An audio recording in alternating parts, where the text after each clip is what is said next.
5. The Queen Mother's chambers. When she returned to her room, Alma found an anxious Tilly waiting for her. She was pacing the floor with sorrow shadowing her, pacing as well. "There you are," Tilly said, her voice sharp. "Am I not permitted to leave this room?" Alma heard her voice, answering Tilly's sharpness. Tilly bowed her head. "Of course, lady. You are free to go as you please. I beg your pardon." Alma softened. "No, 'tis I should apologize to you. I have kept you waiting here, and I am sure you have better things to do than wait for an errant mistress to return." Tilly looked as if she might ask Alma where had been. But instead she said, the Queen Mother has requested that your meeting be over breakfast in her chambers. I am here to dress you." Alma swallowed. She was not hungry, and she still had no desire to visit the Queen Mother's rooms. But she understood that a request is not always a request, and so she allowed Tilly to dress her. Tilly chose the red gown that Alma had worn the first night she came to the castle, and Alma made her body obliging as Tilly tended to it. Then Tilly's clever fingers braided black velvet ribbons into Alma's hair, and she knelt to help Alma fit her feet into matching black slippers. The whole of her ministrations felt hurried and tinged with anxiety of words unspoken, and so at last, when Tilly had declared Alma ready, Alma took Tilly's hands up in hers and said, "I want to ask something of you, all right?" Tilly nodded. "Anything, lady." It was Tilly's duty to serve Alma, Alma reminded herself. As much as Alma would have liked for it to be true, Tilly was not her friend. Can there be friendship between a servant and a mistress? She did not know. "Tilly," she said, "I'd like for you to be honest with me." "Yes, lady," Tilly answered. "About what?" "About everything," Alma answered. "I am new to this place, as you know. I am new to everything. I have no knowledge of who I was before I woke in the king's arms, and I have no idea how this world of yours works, or how I fit into it. I have only the nagging fear that I do not fit here, not really, and I am unsure what parts of myself I must carve away in order to fit the way I am supposed to. Does that make sense to you, Tilly?" "It does," said Tilly. "This is the way of being a woman, to carve away at herself, to fit herself to the task, but also to be able to carve herself in a different way, when a different shape is needed." Tilly shaped herself in service of Alma, Alma knew. And what other shapes must Tilly carve herself when she was in other parts of her day? Alma did not know anything about what Tilly was, aside from her servant. And here Alma was, asking Tilly to carve herself further into the image Alma would find useful, a shape that may not even be safe for Tilly to assume, that of divine truth-teller, guide to Alma's blindness. Why should she think that Tilly would relish such a task? "Tilly," she said, "I was wrong to ask. Your duties are to dress me and maintain my room. I shall not ask more of you." Tilly's face softened, clearly relieved. "You look beautiful, lady," she said. "The Queen Mother will be so pleased to see you." Which was, Alma understood Tilly's manner of telling her that it was time for her to go. Tilly escorted Alma through the castle to the Queen Mother's chambers. Sorrow was left behind in Alma's room, happily lapping a bowl of still warm milk. When they reached the Queen Mother's rooms, Tilly knocked at the door for Alma, waited for the Queen Mother to call of enter, and then turned the knob and pushed the door inward for Alma to pass inside. She crossed the threshold, and Tilly curtsied and shut the door, leaving Alma there. The room was warm, delightfully warm. Alma's gaze flitted around the chamber, overcome by the glut of richness. Giant tapestries of floral and ivy masked the stone walls. The floor was spread thick with furs and finely woven rugs. Unlike Alma's chamber, which was large but all of one level, here the floor was terraced into several platforms, the lowest with the Queen Mother's enormous fireplace brightly burning, the second with a dining table large enough for 6, and the third with a massive 4-poster bed roped with silks and velvet drenched in furs and satins. The Queen Mother sat to the right of the fireplace in a chair nearly as impressive as a throne, her feet up on a wide footstool. Alma saw there was another chair across from the Queen Mother, slightly smaller but angled as well, toward the voluminous heat that poured from the licking red flames. "Dear heart," the Queen Mother said. She gestured for Alma to come closer. Alma obeyed.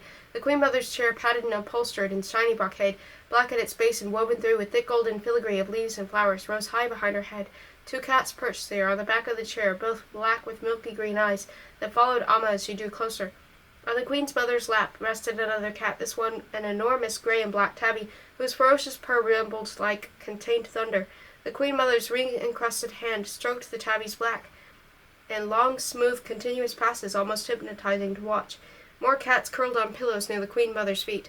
Even more cats hunched over bowls of food, devouring morsels of meat and gravy, and mingled with the smell of the meat and the gravy was another scent, the acidic, biting odor of cat urine.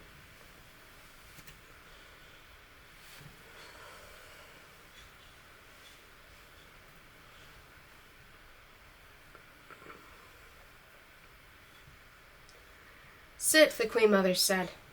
But there in the seat of the opposite chair was yet another cat, this one small and orangey red. Amma picked him up, and he stretched and yawned, his barred pink tongue arcing out from between his small, sharp teeth. Amma sat and unsure what to do with the cat, arranged him onto her lap, his front paws kneaded at her skirt, claws extending and retracting and extending again, and then he circled, wound his tail across his neck, and fell back asleep. He likes you, the Queen Mother said, sounding pleased. He's a lovely cat, Amma said. They all are. Yes, purred the Queen Mother with satisfaction. My pets are the most beautiful, most well-loved, most well-tended cats in all the land. In all the world, most likely. You know, she continued, when I first came to the castle I inherited the cats that belonged to the Queen Mother before me. My favorite was a small gray kitten with a white face and blue eyes. I called her Finch because she was quick and shy like a bird. That cat was my best comfort, Amma, in the early days here. In my early years, even, as I adjusted to becoming a wife and a queen. She is long dead, that cat, but I miss her still to this day. Amma looked carefully into the Queen Mother's dark eyes. The woman before her was the only person who shared Amma's past. A rescue from a dragon, a voyage to his castle, a marriage to a king. Amma listened. Here is the truth, the Queen Mother said, and Amma felt herself go straight into her chair, felt her spine tingle, felt the hairs on her body stand on end. It is a king's world in which we find ourselves, Amma. A woman, you see, is a vessel. It is a vessel's duty to be filled. What is a cup without wine? What is a vase without flowers? A cup, you might say, is not a cup at all, until it has felt the flow of wine within it. A vase without an arrangement of blooms to hold? Not a vase at all, really. A vase meant to be filled. Am I making sense so far? Almost every nerve vibrated with the desire to stand up, shout loudly, and run away. Away from the urine-tinged air of the Queen Mother's sultry hot chambers. Away from the words the Queen Mother spoke, but she held her nerves together as she softened her hand, which had grit claw-like in the ginger cat's fur, and she said, I am listening, Queen Mother. Good, the Queen Mother responded. Listen more, because, Amma, you are no ordinary human. You are a damsel, rescued from a dragon, and destined for a king. As I was, as your future son's wife will be as well. Her future son's wife, her future son. A chill ran across Amma's skin, and her palms were slick with sweat. And you will be a vase that will hold the most precious, the rarest flower of all, the son of my son, the future king. You are important, Amma. You are special, for you alone can bear the prince to come. No one else, only you. Only the king can plant the seed, and only you can grow it. It is a unique privilege, a unique duty to create a king. What more, dear girl, could a damsel hope for? But, Queen Mother, Amma asked, managing to keep the tremor from her voice, surely we are more than just the men we serve. What were we, before we were taken by the dragons? Before we were rescued by men? That is a dangerous question, dear heart, the Queen Mother said. It is better, I think, rather than asking questions, rather than traipsing around the castle, bothering the servants, for instance, at their work. And here Amma could not stop her face from showing astonishment, her cheeks from darkening with shame. How could the Queen Mother know that she had been in the kitchens this morning? But of course the Queen Mother must make it her business to know everything. Rather than such antics, Amma, your time could be better spent learning how to please your king and preparing yourself for the wedding. And practicing ease in this body of yours, this life of yours, acceptance, Amma. That is woman's greatest strength, you know, the power to accept that which must fill her.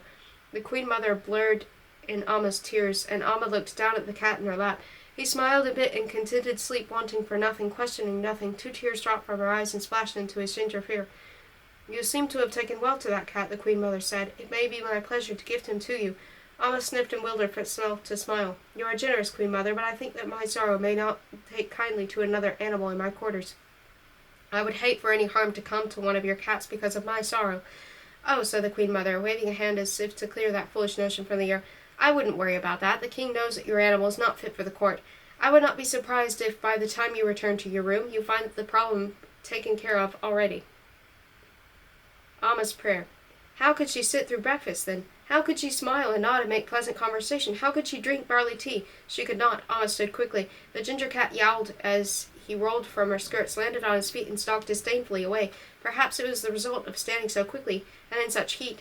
Perhaps it was due to the sweet spice tang mixed with the acidic sting of cat urine. Perhaps it was because the Queen Mother's words about Emery and sorrow. Whatever the cause, the result was that when Amma stood, the world around her seemed to narrow inward to a tiny point of searing light, so bright and so blind, so small as to almost disappear. Amma lost connection to the places where her body intersected with the world, where her feet touched the ground, where her head existed in relation to the rest of the room. Jolted from her skin, that was the sensation, and the Queen's Mother's words, practicing ease in this body of yours, screeched loudly, not in her ears, for she had no ears, not in her head, for her head was gone, but in the wide, great darkness of everything that was not that one bright point of light. She caught herself before she fell, and the Queen Mother's chambers rushed back in with a whoosh, the fire, the cats, the Queen Mother herself, and without a word to excuse herself, Amma ran for the door, fumbled with the handle, and jerked the door open, and stumbled across the threshold. He wouldn't, Amma told herself, skirts bunched in her fists as she ran quick as she could down the halls. He couldn't, Amma prayed, rounding a corner and rushing up a set of stairs. She tried to remember the route that Tilly had taken. Tried to retrace her steps back to her room, back to sorrow, but the castle felt infinitely labyrinthine, almost as if it were alive and mocked her by moving its doors and twisting its hallways. She would find the room. Through force of will, she would make the hallway take her where she needed to go. On and on she ran, panicked, undone. A painful stitch burned in Alma's side, just below her left breast, but she did not slow. A stone in the cobbled floor, just a hair higher than its brothers, caught the tip of Alma's toe, and down she fell, her palm scraping against the rough grout that held the stones in place. She pulled herself back to her feet and pushed back her hair, spilling now from her braid. Where was she? Which direction was she facing? Was she a story too high or too low? She would never find her way back. She was too late. She felt in her bones too late, too far away, and anyway too powerless to save the lynx kitten. She hadn't saved the kitten's mother. If anything, she had been the cause of her death. And now the kitten would die too, because Amma had showed it too much affection. Everything was her blame, too stupid to find her way back to her room, too effusive with her emotions, too inquisitive with the kitchen girl. She was too much and not enough, both in the same instant, too big and too small, too bright and too dull, too affectionate and not affectionate enough. I'll be less, Amma promised, though to whom she didn't know. Just spare sorrow, let me keep her, and I will be as small as you want me to be. Was she praying to God? To Emery? Amma didn't know, and in any case she did not think anyone was listening. She was alone in a hallway of the castle that was not her home. She was alone in her world, in a body that did not belong to her. A boy no older than 10 came around the corner just then, carrying a large stack of linens too heavy for his thin arms. His eyes barely peered over the top of the stack, but they widened when they spied Alma. "My lady," he said, and he bowed, as he had surely been taught to do, causing the mountain of linens to spill from his arms in an avalanche of fabric. "Oh," he cried. "Oh, no, please," said Alma, as the boy dropped to his knees and began frantically repiling his spilled linens. "I am the queen in waiting, and I must return to my room at once. I have lost my way. Can you take me there?" The boy looked up, his eyes wide with panic, as he scrambled the hallway, searching no doubt for someone who might help him and someone who might punish him. But there was no one other than him and Alma. She could see the boy fighting a silent battle, weighing his duty to the linens against his duty to his future queen, and it took not more than a moment before he stood abandoning the linens and his lesser duty to them, and had said obediently, "Of course, my lady, I shall take you there." Perhaps there would be a cost to the boy, Alma thought with a stab of guilt, as sharp as the cramp in her side, but she could not speak for him later after she found that Sorrow safe in her room. She would send word with Tilly that the boy was not to be punished for abandoning his chores, she promised herself. The boy navigated the castle's hallways with the practiced surety of one who had spent a lifetime among them, and Alma followed close at his heels. It was but minutes before he had led her directly to her chamber, gesturing to her door with an elaborate flourish that could have been funny had circumstances been different than this. "Thank you," Alma gasped, still grasping the pain in her side. She pushed open her door. "Sorrow," she called, and she scanned the chamber within. There her fire nearly dead, there her bed neatly made, curtains tied open, bolsters fluffed, there her cloak and gowns and other finery. There the ovular mirror, and her own horror-stricken reflection. For save for her mirror image, Alma was alone, entirely alone. She dropped to the floor, and the linens had, just as shapeless and just as white in her lips, parted in a keening wail. Behind her, frightened, the serving boy backed away quietly, and then he turned and ran.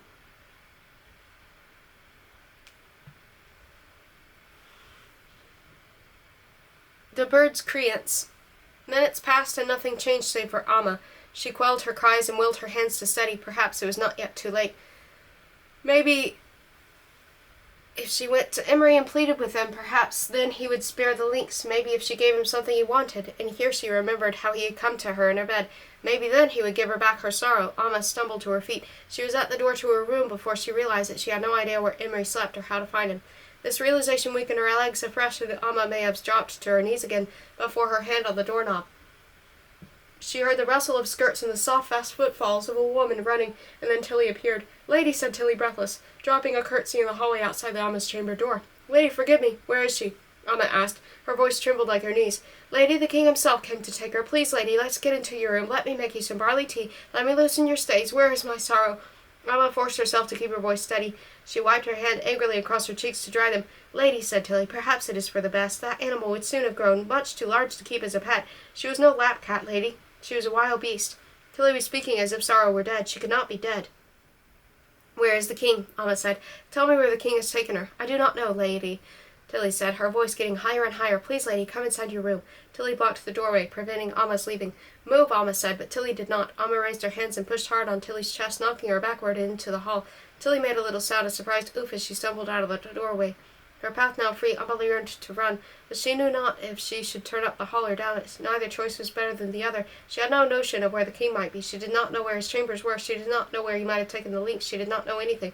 That was not true. She knew she loved Paulin well. She knew he sometimes visited Fabiana. It was not much, but it was not nothing. Tilly stood in the hallway outside Amma's chamber, and she called, Lady, please, lady. Amma ignored her, gathered her skirts into her hands, and ran. Fabiana! Amma yelled, rushing into the kitchen. She cast desperately about, looking for the sly face to straight back the full breast of the girl she needed. There, standing lazily by an open door, gazing out into the gray, drizzly day. Amma could tell it was her from the set of her spine, the square of her shoulders, and the dark black curls tied up close at the nape of her neck. Amma pushed through the kitchen staff, who looked at her with a mix of surprise and alarm, but who tipped over themselves and back out of her way. Fabiana, Amma said again, grabbing the girl's arm. Where did the king take my links? In spite of Amma's loud words, strong grip, and urgent tone, Fabiana took her time to turn around. She looked at Amma leisurely and then said, Your what? My links, Amma repeated. Her heart struck her ribs with such force as to bruise her from the inside. My cat. Fabiana blinked. Then slowly, you think my king keeps me apprised of his every movement? You think he bothers to let me know his plans and actions? She barked a mean laugh and folded her arms beneath her breasts, pushing them up even higher. I come when my king calls for me. I go when my king orders it. What kind of power do you think I have? Amma did not waste time responding to a question she did not have the answer for. Paulin, then, she thought, forgetting Fabiana and pushing past her, stepping onto the stone threshold and out into the rain. The pebbled path away from the castle was a punishment, and Amma's light silk slippers. But she did not slow her pace, and though she hurried, she knew not where she went, only that she must go, she must do something. There was the old man who had witnessed her humiliation the day before. He stood now, broom in hand, under the protection of a wooden arbor, waiting for the rain to pass. Amma went to him. She was marked as of the castle by the rich velvet of her gown, and even before she drew near, she could tell from the way his eyes widened, and then dropped, respectfully, that he knew her station. At once he himself stepped into the rain, which was now growing heavier by the moment, to accede the arbor's shelter to Amma. Not bothering with niceties, Amma blurted, I need to find the king, if not him, Paulin. His mouth opened and closed, but words failed to emerge. At once, Amma added, with what must have sounded like authority to the man, for now he managed the words, My lady, the falconer spends the mornings with his birds. On fine days he hunts. On days like this he works with them in the mews. He raised his hand, mottled, thick-knuckled, crooked, and pointed into the rain. There, the rain pounded now against the earth, sending out splashes of mud that darkened the hem of Amma's gown. She left the arbor's shelter, running again, her muddy skirt heavy in her hands, her fine black slippers soaked through and ruined. Careful, lady, called the old man from behind her. Whether about the slippery path or the dangers ahead, Amma could not know. The rain was torrential now. The building Amma ran toward seemed insubstantial as a shadow. She ran, head tucked to chin, gown soaked through and heavy. Amma heard her in her head, Sorrow, sorrow, sorrow. There, Amma was under the awning of the mews. She shook the water from her eyes and swept her hair back from her face. Someone was inside the building, singing. She stepped through the wide open central doorway and found herself between two long rows of enclosures. Each enclosure perched a bird, and as she walked down the hallway that divided the two rows, the birds turned their heads to watch her go by. It was Paulin who was singing a low, sweet, gentle tune. He sat at the far end of the mews, his back to Amma. He sang a song without words, only sounds that rose and fell in an unhurried, meandering pace, and drawing closer, Amma saw that there was something swaddled like a babe in his lap, to which he was tending. His left hand held a bundle, and his right hand drew it up, until the hair-thin needle was in his fingers, glinted in the light of a candle lit nearby. What are you doing? Shh, Paulin answered, without looking up from his work. Amma stepped even closer, terrified by what she would find in his lap, but knowing she must see what it was. It was a bird, not Isolde, one much smaller and plainer, dark gray. Amma's breath caught as she saw what Paulin was doing, as he lowered the needle back down to the bird's face and used it to pierce the bird's lower eyelid, then the upper eyelid, knitting them together with a thin, long string of silk. Your sewing closed that bird's eyes. Amma felt her stomach roil with sick. I am, Paulin said, attention to his work, voice perfectly quiet and calm. And you may stay while I do so, if you can control your tone. You are upsetting my bird. She was upsetting the bird? Her impulse was to grab it from Paulin's lap and throw it to the sky, to free it from its master, but so many things conspired against this plan. The wicked rain, the sewn-shut eyes, her own need to find sorrow regardless of the cost, and so she waited, watching Paulin finish what he had started, digging the crescents of her fingernails into her palms each time the needle poked again at the bird's eyelids. Each time another stitch further shattered the bird's vision. At last Pollen was done. He carried the bird to one of the enclosures, unwrapped it from the length of linen which he held it captive, and placed it lovingly on its perch. Blinded, the bird sat perfectly still. Pollen closed the enclosure gate and turned to Alma with a smile. "Where is Sorrow?" she demanded, hiding her shaking hands in the folds of her gown. "What I was doing just then is called sealing," Pollen explained. "It is done with newly caught birds to minimize their stress. You see, I know the bird is in no danger, but the bird cannot know that, and so remains in a constant state of alarm until it is tamed, looking everywhere for threats. So by limiting the bird's sight in this way, temporarily of course, I'm sparing it from unnecessary stress." He grinned, a locket of his hair flopping charmingly across his brow. "It's kinder this way to shield lesser animals from that which they cannot control, don't you think? Where is Sorrow?" Alma repeated, her fingers twisted now in the cloth of her gown, squeezing water from it that she imagined briefly as blood. "It's no easy task breaking a raptor," Pollen continued, his voice gently conversational. He folded the length of the linen neatly and placed it upon a shelf. After trapping and sealing combs, manning. I have always liked that word, manning. It means to work with the bird to get her used to new surroundings, to help her accept that the hand that shall provide her food will be the hand of her master, to help her learn that, though she began from a place of fear, that she can move into a place of acceptance and eventually even a place of love. My birds love me, yes, and I love them. Where, and Pollen continued as if he hadn't heard, when the bird accepts my hand, the stitches will be removed. Then I shall use the hood to lessen her stress, taking it off and placing it back over her head as needed. At first, each time I remove the hood, she will fly away, but I will have her tethered, of course, with a creance such as this. Pollen lifted a long, thin leather strap from the shelf. "Rather like your leash, is it not?" he said, smiling. "Enough of this. Where's my lynx? I demand to know." The bird will tire herself, flying again and again to the end of the creance, relieved again and again by her master, retrieved again and again by her master, replaced again and again safely on her perch, until she learns her place, Pollen said to Alma. "And then at last I believe I saw our king, heading toward the village before the rain began, accompanied by his steward, who it seemed to me carried an awkward box in his arms." The village. Alma turned to leave the mews and spied Pollen's cloak. Without asking permission, she grabbed it and threw it over her shoulders, pulling up its hood against the rain. "Fly, bird," Pollen called after Alma as she disappeared into the storm. The dog story. No one was out of doors in weather such as this, and Alma had gathered the hood of Pollen's cloak as close as she could around her head, only peering out through the smallest slit of fabric, eyes on a spot just in front of her. Next step, she could see no farther than that. From Pollen's mews, a cobbled path led downhill toward the village. It twisted and turned, but led reliably away from the castle, and Alma followed it. The great wide sky, gray-black with rolling thunderclouds, growled and threatened and flashed. Wind blew the rain at a treacherous angle, and Alma's skirts tangled around her legs as she pushed forward. Her whole body trembled with cold, and her fingers purplish clung to the soaked-through fabric of Pollen's cloak. She tripped and stumbled, the castle at her back, and hoped this twisted path would deliver her somehow to her sorrow. It merged at last with a wider road, the same road, perhaps, that had carried her upon Renard to the castle not so long ago, and this road led her to the village. Rain had driven the townspeople indoors, and even ghosts of the village smells remained. Smoke, wet ash, human waste, huge scraps, and fetid trash piles. There the body of a small dead dog pushed off into the gutter, floating now in the gathering water of the storm. How did it come to be there? Had it been a stray or someone's beloved pet? Had it succumbed to sickness or the angry boot of its drunken master? It was unknowable, and now the dog story was over, serving only as a reminder that her own beloved Sorrow could be about to meet the same fate, or worse, had met it already. Alma was deep in the labyrinth of the village now. The main road was paved with stones, but smaller paths and alleys that branched off from it were hard-packed dirt, turned to mud in this deluge. All around, windows were shuttered. Doors were barred. Surely, Alma thought, it would be impossible to imagine that the king might be in any of these small, sad structures, and yet still he could be.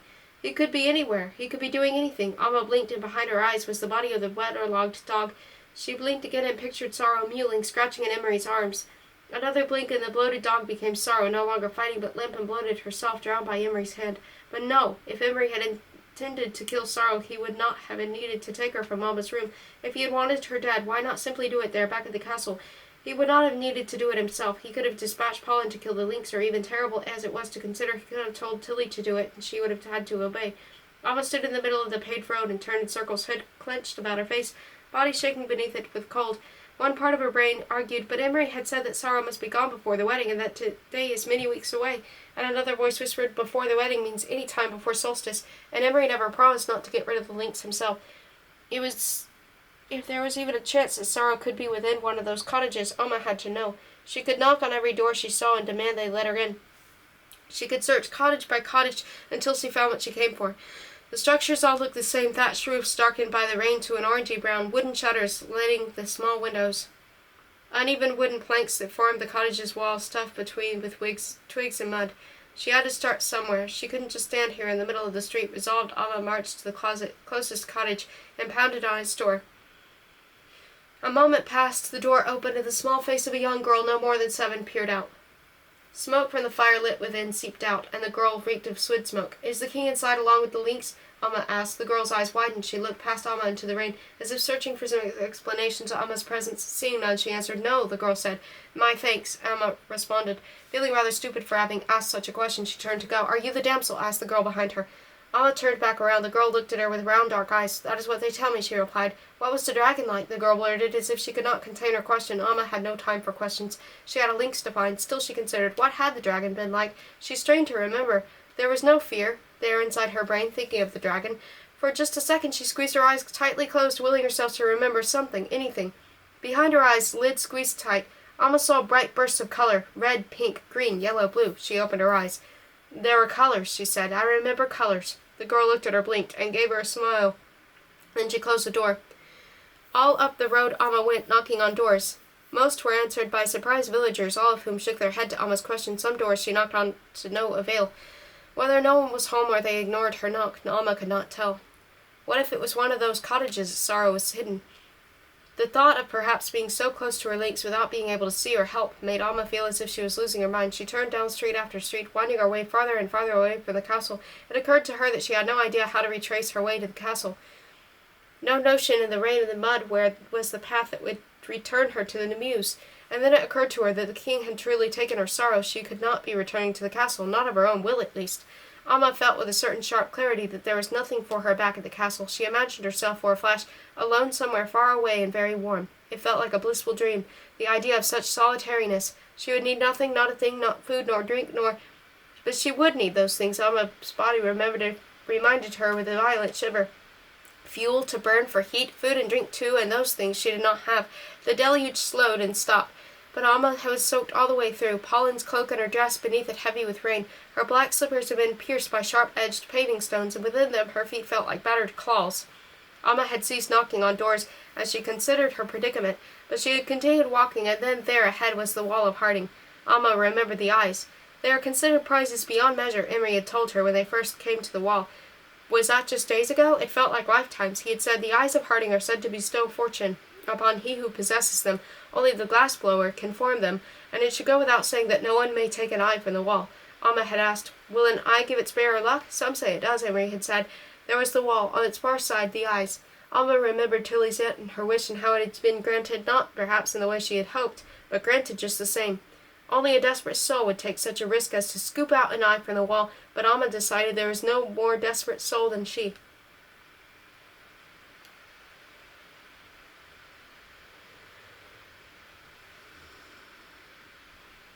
Alma's wish. No one stood guard at the door. Whether this was a good omen or bad, Alma did not know. The rain had stopped. The clouds parted to reveal a cold, hard disk of sun. Droplets clinking to the branches and leaves caught the sunlight, sending out thousands of tiny glittering auras. Alma did not know that the sun's appearance was a good omen or a bad either. She tipped back the hood of Pauline's cloak and looked around to see if anyone would appear to stop her. There was no one, not a single person in any direction. Alma pulled back the bar that kept the door closed, and slowly, with a morning moon, the door swung inward, opening for her. Alma stepped outside. She blinked and looked around. Inside the wall, within the serpentine twists and turns of the labyrinthine town, at its core, the labyrinthine castle, where the walls were everywhere, constraints at every turn, misdirections and confusions, tightness and limitations. Here, just on the other side of the wall, the world seemed to widen with possibility. Here there was distance. There was the line of the horizon, so far away that it blurred. There was open air unsullied by smoke and bodily smells and intrigue and deception. Then far in the distance was the hill where she and Emery had stopped, where he had first told her about the eyes, and then had she not any reason to trust them, not to take him at his word? Could it be so short a time had passed between that day and his? Alma felt tired to her bones, as if she were 100 years old, though her memory's reach was shallow. On the other side of the wall, Alma turned to see the eyes. There they were, tucked into the wall's mortar. She ran her hand across the wall, rough and wet from the rain, and across one eye as well. It was smooth and cold and also wet, as if lubricated by tears. Then the eye was bright blue. beautiful, but not the right eye for Alma's wish. It was crucial to match the eye to her wish, just as the correct key is needed to open a specific lock. Alma knew this suddenly and certainly. She walked slowly along the wall, running her hand on it, stretching up and down for every eye within her reach. Not the green eye, not the violet one, not this one, not that, not the other. She closed her round eyes, walking blindly along the wall, allowing her fingers to trail behind her as through water, across the smooth orbits of the eyes and the rough mortar between. She felt her way until finally there she stopped, hand pressed against the wall, cool orb of an eye beneath her palm. It was, she knew, the right eye for her wish. Bring back my sorrow, she prayed. Eyes squeezed tight, and then quickly, more careful with her words, bring back my sorrow, help thee and well for me to keep. Now she opened her eyes and lifted her hand, the eyes staring back at her, gloved amber in the light.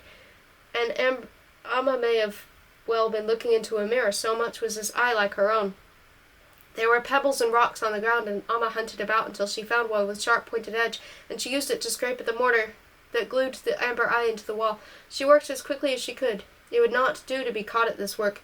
It would not do at all. Send the mortar rained down as she dug out the eye, trying not to think about what it would feel like if she were to be caught, if her own eye were to be dug out from her head in such a manner.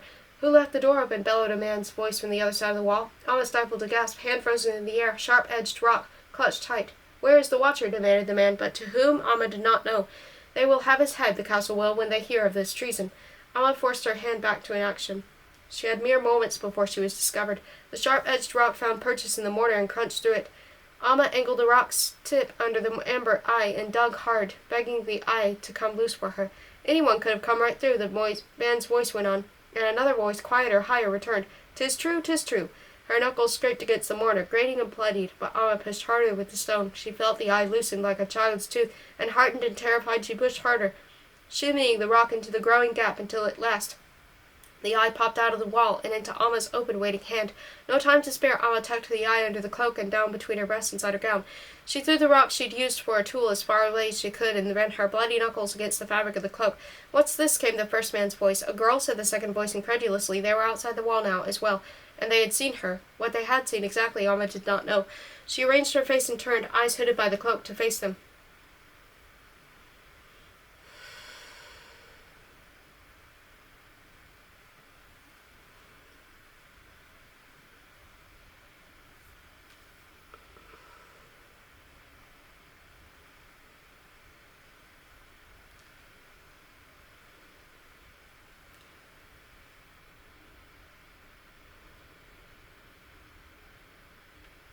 Sorrow's cry. Well, said the first man. He was tall, Alma saw, and slender. What's this here? Have you seen my lynx? Alma said. It was hard to hear her own voice over the rush of blood in her ears. Her heart, still trapped in its cage of ribs, was trying to escape from her body. Did Dad ever tell you it's not safe out here beyond the wall? Especially for a girl, said the second man. This one was tall too, but thick and bearded, all of which made his thin, high voice that much more off-putting. Had Alma ever been so small, so unsure, as she was in that moment? She felt like the cool orb of the eye tucked between her breasts. The roughness of the mortar still clung to it. If she could wish again in a different way, would she wish instead to be away from this place, from these men who were walking toward her now, hands loose at their sides, grinning, swaggering, tracking? No, she would not. It was her sorrow she wanted. If she could need to go through these men to get her, then that was what she would do. You're a lovely thing, said the first man, up close to her now, close enough to touch. Alma saw each part that made up his face, the pleasing bronze tone of his skin, the symmetry of his brows, arched above flecked green eyes, his full bowed lips, stretched into a smile now, his teeth mostly even, the blackness where one was missing from the bottom row. Alma did not respond. She stood, guarded, waiting. Don't you have anything to say when a fellow gives you a compliment? The man asked. I said you're pretty, didn't I? What do you say to that? Yes, said Alma, for she knew she was attractive. Everyone she had met had told her so, from the king to the maids. The other man, thicker, taller, with a beard that seemed to prize so well it was groomed, scoffed. So you think you're pretty, do you? And to this companion, quite a head on this one. Her ma never told her a thing about modesty, you reckon, Gib? The man called Gib shook his head. You're not so great, he said. I've seen prettier, eh, Rand? We've seen prettier by far. Rand nodded, narrowed his eyes, and took his time looking Alma up and down, as if she were not covered head to foot in cloak, muddy as it was, as if she were naked. The whore at the pub last week was prettier than this one, he said, and not stuck up at about it, either. The men walked even closer. Alma stilled their breath, saw the little veins like tiny red worms in the whites of their eyes. She stepped back. They stepped forward. She stepped back again and felt the wall behind her. She was trapped now between the eyes of the men in front of her and the eyes of the wall at her back. Pinned there by their gaze, Alma considered her choices. She did not see this ending well for her. Above them the sky rumbled a warning. Clouds gathered once more, and everything dimmed. A cold wind rose up, moving like fingers through the men's hair, Gibbs and Rand's both, blowing too beneath Alma's hood, whispering to her, warning her. But the warning did her no good. Alma already felt the danger. She had no weapons, she had no recourse. She had only his body, which they had said was both pretty and not that pretty after all, and yet still they remained. "Give me my space," Alma commanded, doing her best not to shrink against the wall, trying to infuse her voice with a strength she did not feel. "Your space," said Gib. "Rand, this girl seems to think that she has some claim on the air around her." "That's funny," Rand answered, though he did not laugh. "Last I checked, no one owns the air, least of all some girl loved so little that she's allowed to roam off alone in the rain outside the wall." "That's not true," Alma flared, grasping as best she could for a way out. "I am not unloved. That cloak is not a lady's," Rand said. "I'll bet you stole it." This Alma could not deny. "A thief too, then," said Gib. "Looks like there are a couple of lessons you need to learn." "Lucky we came along to teach you," Rand said. "I belong to the king," Alma blurted, clutching close the cloak at her throat. "I am his damsel, and if you touch me, even the least bit, even a hair, it will be your heads he will be having." Gib and Rand, who had been surging forward, hesitated and rolled back on their heels. They glanced at one another, and Alma saw in their faces their doubt. She plunged ahead. "The king took me from the dragon and brought me to Harding, to the castle," she said. "I am to be his queen. I will warn you just one more time. Do not molest me, sirs. You will not live to regret it." "I did hear the king's damsel brought with her a lynx," Rand muttered to Gib. "The men would believe her," thought Alma. "They would step back. She would be safe. But then everyone knows about that lynx," Gib said to Rand. "'Tain't a secret after all." "True," Rand said, considering. "If we know about the king girl's pet, most likely every slut in town does as well. Probably all of them whores are play-acting like being the damsel. Don't you think?" scoffed Gib. And then with a falsetto, "Ooh, look at me, I'm the damsel, and this scraggy tomcat is my lynx it is." Rand laughed, grabbed Gib's shoulder, and then the men turned again to Alma. "No woman of the king is out here beyond the wall," Rand said. "No girl is up to any good goes past the door. It's to your own mercy if we teach you a lesson." "To your own mercy," Gib echoed. And they moved toward her again, eyes glinting, mouths set, minds made. She would scream, Alma thought. She would scream and scratch and kick, then just as their hands were about to touch her, as if in answer to his thought, Alma heard a familiar yowl. Gib and Rand heard it too, for they froze and their eyes widened, desperate hope surging in her breast. Alma swung her gaze in a wide arc, and then there, exploding through the still open door, was her sorrow. The lynx barreled through the men, lips curled back, and through the wind, raised their hands in submission, stumbled away from Alma. Sorrow did not slow.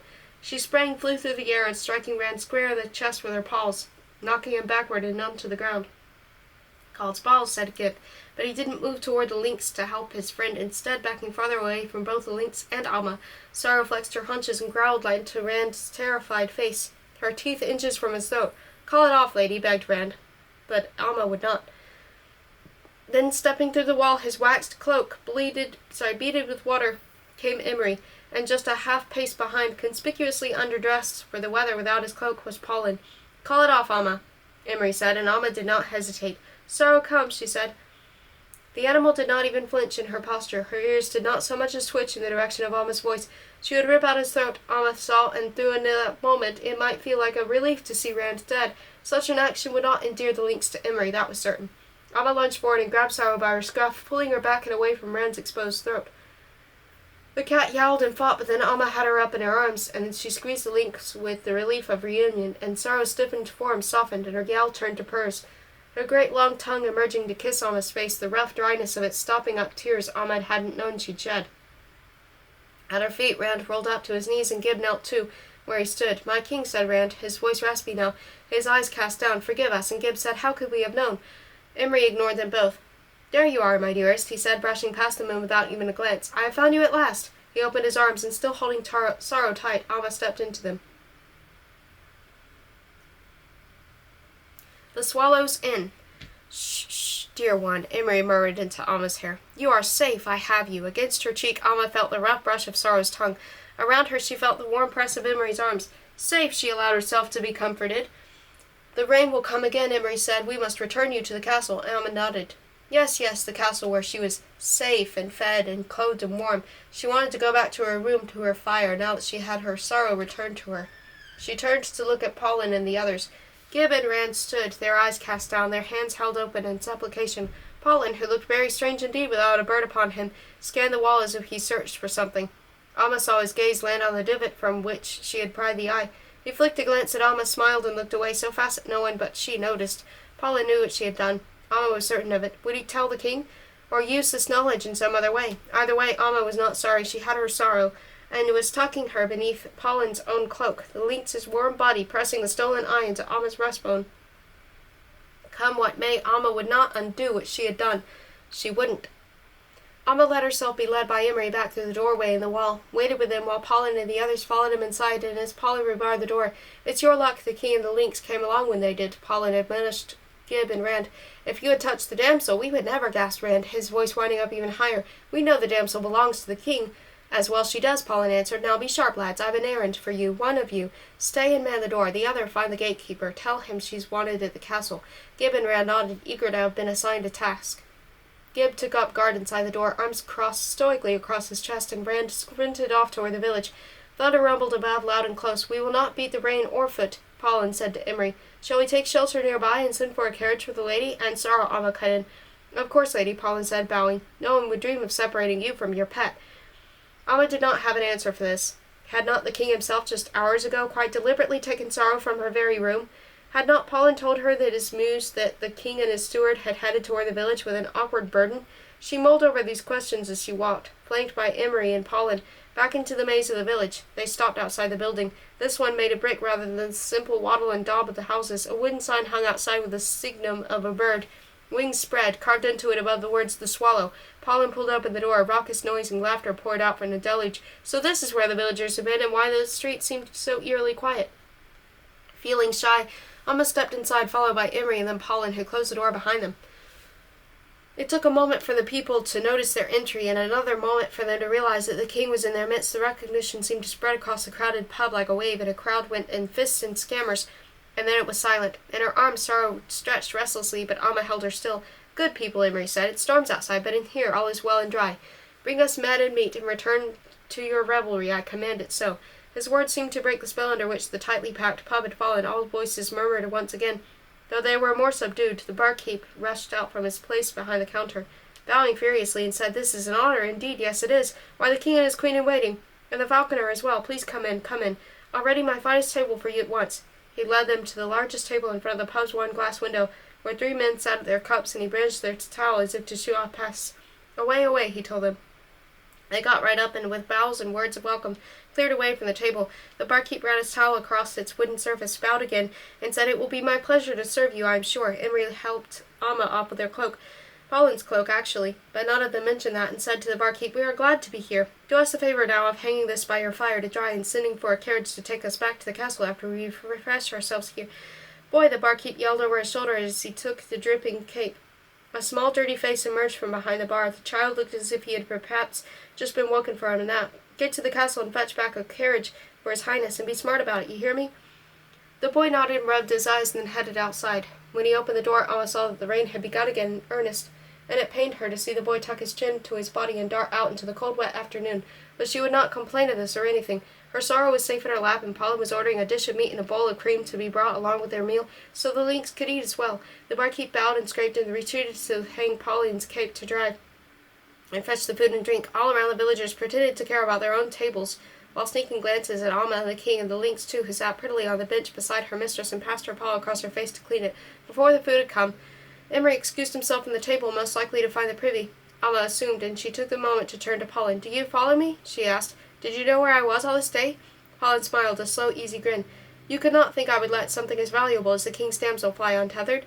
Amma remembered the bird and the muse whose eyes Pollen had so shut. She recalled the hood of which Pollen had spoken, and the creance as well. "No," she answered gravely. "No, you would not." All around the people revelled in being warm and sheltered and well fed, and they knocked their mugs together, and they cheered and drank with pleasure. Emery returned to the table, and the food arrived just after. He hummed with satisfaction at the spread laid before them, at the foamy-topped mug the barkeep poured for him. "Now, Amma," he said, pausing to drink from his mug, and wiped the foam from his upper lip, "you haven't yet thanked me for rescuing your pet."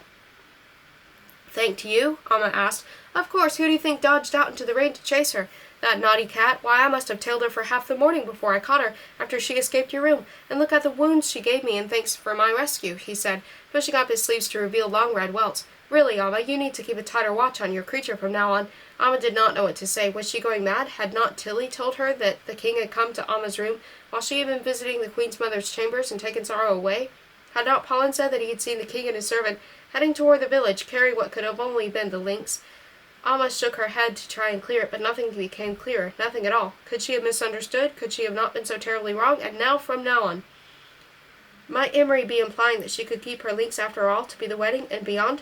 Emery was waiting for her to speak. Alma moistened her lips with a sip of her own mug. It was foamy and bitter and cool, the beverage inside, and Alma swallowed a large mouthful before answering. At last she said, I am sorry, my king, I did not yet thank you. Indeed, you have saved me yet again, this time from heartbreak. Thank you for finding my sorrow and returning her to me. Emery smiled. All is well, Alma, he said, taking another gulp of his drink. All is well. Was this the right time? Should you push him now? Emery, she said, a quiver in her voice, the Queen Mother suggested that perhaps you should give me a gift. Emery laughed softly. Girls always wanting more, he said. What is it you want, Alma? Jewels, furs, a new gown? Your word, Alma answered, that I can keep my sorrow past the wedding if I can manage to tame her. Tame a beast like that, Emery said, shaking his head. A girl like you. Perhaps Pauline could help me, Alma blurted. She turned to him. You can tame my beast. Any beast, I am sure of it, can you not? Can and should are very different things, my lady, Pauline answered, but that was not a no. At least let me try, Alma said to Emery. She was begging now. A moment passed as Emery regarded to Alma, and Alma tried her best to arrange her face, her hands, her posture in the best possible manner, the manner that might convince Emery to give her this gift, the one thing she wanted. At last Emery spoke. You may try, he said. Most likely you shall fail, even with Pauline's aid. But I shall not interfere, and if you manage to tame the cat to my satisfaction, then your sorrow shall stay. You have my word. Oh, thank you, my king, Alma gasped. Thank you. The return to the castle was as easy and dry as the leave-taking had been frightening and wet. From the pub where Emery insisted on leaving gold coins, though the barkeep had bowed and pledged in the honour was to serve as king, no money was necessary, to the warm enclosed carriage to the castle door. The trip was full of ease and comfort. In the carriage Emery himself bent down to slip off Alma's ruined slippers, his large calloused hands cradling her feet to warm them. At the castle the carriage took them nearly right to the entrance, and Emery took Alma up in his arms, saw her asleep now on her chest, and carried her easily across the threshold. Alma found she had no desire to walk. Oh, she was tired, and she let her head rest against Emery's chest as he took her through the castle and toward her room, the servants bowing and curtsying, and then whispering behind them, their quiet voices so clearly full of admiration for Emery's strength and his rescue, and yet again of his damsel. Not until they reached the door to Alma's chamber did Emery set her down, and then did so almost with regret, as if he was sorry to be relieved of the burden of carrying her. Tilly emerged from the doorway, curtsied to the king, and took Sorrow, who yawned and stretched upon transfer, into Alma's room. Emery brushed Alma's hair back from her temple, took up her hands in his, kissed them knuckle by knuckle, 10 soft, sweet kisses. You must rest and recover from your trauma, he said, and his blue eyes held real concern when he looked up from her hands. Exposure to weather like this is dangerous. You could catch cold and be carried off from me, and then where would I be? A king without a queen, dear one, is not much of a king at all, for a queen is both helpmeet and legacy-bearer.